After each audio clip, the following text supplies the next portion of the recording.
CBS News senior security contributor Mike Morell is here. He's a former deputy CIA director. Mike, good morning. Good morning. As Bob Orr reported, there is suspicion, although it has not been confirmed, that Russian separatists using Russian missiles might have done this.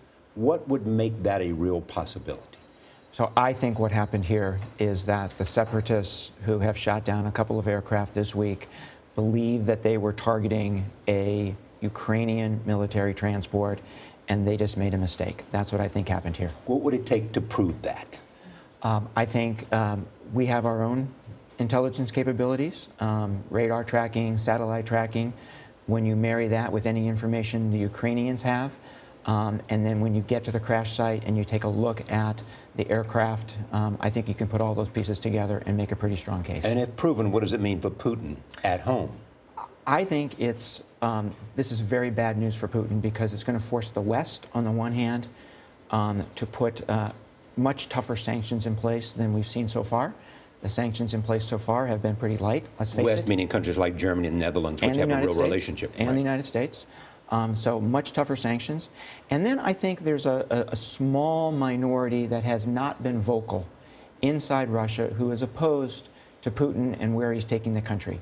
Something like this could lead them to be more vocal and question his leadership. Mike, let's talk about the evidence so far. The Ukrainians have released this recording, they say, of a militant on the ground talking to Russian intelligence about shooting down a plane. The U.S. says they've given tanks, they've given rocket launchers. Do the insurgents have this capability? So my understanding is that they have this BUK capability, right, which can bring down an aircraft. I think one of the things we have to think about here is the degree of Russian complicity. Clearly, they are complicit in that they have encouraged, funded, and simply supported the rebels. The question is, does the complicity go any further than that?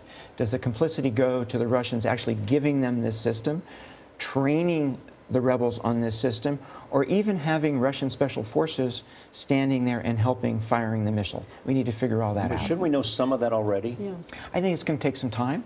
I think there's probably bits of data that the analysts are putting together.